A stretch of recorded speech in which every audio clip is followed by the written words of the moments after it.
গল্পটা তো বললে তো থাকবেই না, টুইস্ট থাকবে না। অবশ্যই যেখানে অ্যাক্টিং এর অনেক বেশি অ্যাবিলিটি থাকবে সেখানে সালাহ খানম নাদিয়া acting করবে।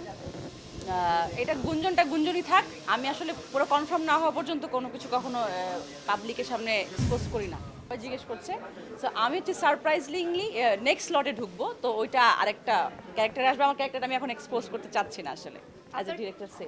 আপনার ক্যাম্পাস লাইফের কোনো মেমরি মনে পড়ে কিনা?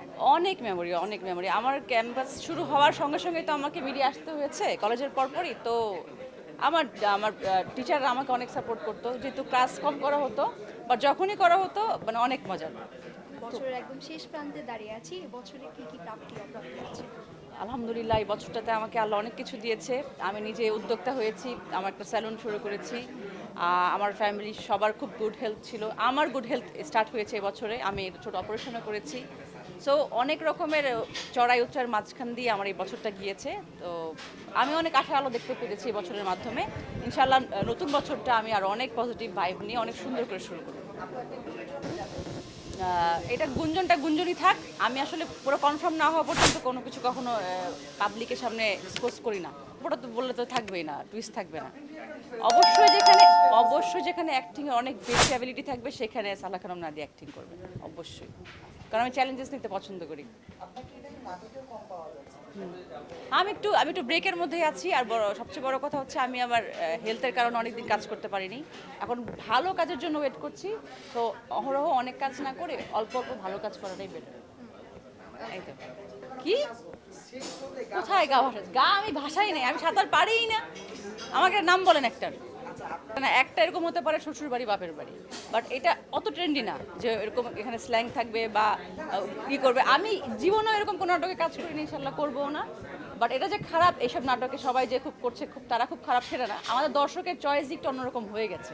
এখন আমি তাদের চয়েস ভালো করার জন্য যতটুকু আমার তরফ থেকে চেষ্টা করার, সেটা আমি আজীবন করেছি, এখন পর্যন্ত করবো। এইটাই। না, দর্শকরা নিজেরাই এটা খুঁজে খুঁজে দেখে, কারণ অনেক ভালো কাজেরও ভিউ হচ্ছে না। তো এটা তো আমাদের কিছু করার নেই, দর্শকরা খুঁজে খুঁজে ওইরকম মানে মাসালাদার কাজগুলোই দেখে। সো আমাদের কিছু করার নেই।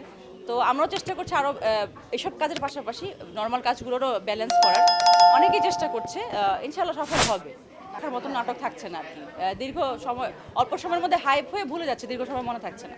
এটা তো কিছু করার নেই, আসলে সবগুলো নাটকই পাশাপাশি একই রকম, তো এই জন্য একটু হয়তো এমন হচ্ছে। সমস্যা নাই, আমাদের সিনেমাতেও যেরকম একটা সময় এসেছিল সবাই একটু অগোছালো টাইপের ছিল, এখন নাটকে হয়তো আসছে। এটা ভালোর জন্য হচ্ছে, আবার খারাপের জন্য হচ্ছে। ইনশাআল্লাহ ভালোর দিকটা আসবে, সামনের বছর থেকে হয়তো শুরু হয়ে যাবে। না, পরিবর্তন না। আমাকে তো সবাই দেখে বলে যে আমি যখন আগে যেরকম ছিলাম এখনও তো তেমনই আছি। আমি পরিবর্তন না, আমি মাঝে মধ্যে একটু ব্রেক নিই। আমি একটা ফ্যামিলি পার্সন। ফ্যামিলিকে অসুস্থ হলে, আমি নিজে অসুস্থ হলে আমি একটু ব্রেক নিই। ব্রেক নিয়ে তো আবার আগের জায়গায় আসি, কারণ আমার অডিয়েন্সরা, আপনারা আমাকে তো আগের মতনই ভালোবাসেন। আমি দেখি না যে আমার ভালোবাসা কোথাও কমতি হচ্ছে। সো একবার অন্য দুইবার, আরেকবার স্টাডি ব্রেক। উনি আগের কথা ভুলে যান, এখনকার কথা বলেন। হ্যাঁ, এই তো। শামীম ভাইয়া মাশাল্লাহ খুব ব্যস্ত মানুষ। মাঝখানে ও অসুস্থ ছিল। আমরা চেষ্টা করছি ডেট মিলানোর। আমার যারা কোয়ার্টিসের সাথে আমার ভালো কাজ হয়েছে তারাও তো অনেক ব্যস্ত, তাদের সাথে নতুন নতুন নায়িকারাও কাজ করছে। তো আমিও চেষ্টা করছি নতুন নায়কদের সাথেও কাজ করার। সো এখন সব মিলেতে ব্যালেন্স করতে হবে, নতুনরা আসবে সেটাকেও জায়গা করে দিতে হবে। তো ওটাই করছি, কোনো সমস্যা নেই। আমাকে ঢাকাইয়া যখন ক্যারেক্টার দেওয়া হয়, আমি চেষ্টা করতাম সফট থাকার জন্য, বা ডিরেক্টরের ডিমান্ড আমাকে খুব রাগী দেখানো হয়। বাট রাগীটা কিন্তু কারণ অনুযায়ী রাগী হয়। মানে কেউ খারাপ কাজ করলে তাকে সাইজ করাটা, মানে ওই পুরান ঢাকার না দিয়েটা পারে আসলে।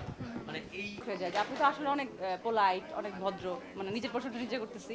বাট ওইখানে অভদ্রতার কিছু নাই, যে আমার যদি 2 নাম্বারই করে তাহলে তো সাইজ করতেই পারে, স্বাভাবিক।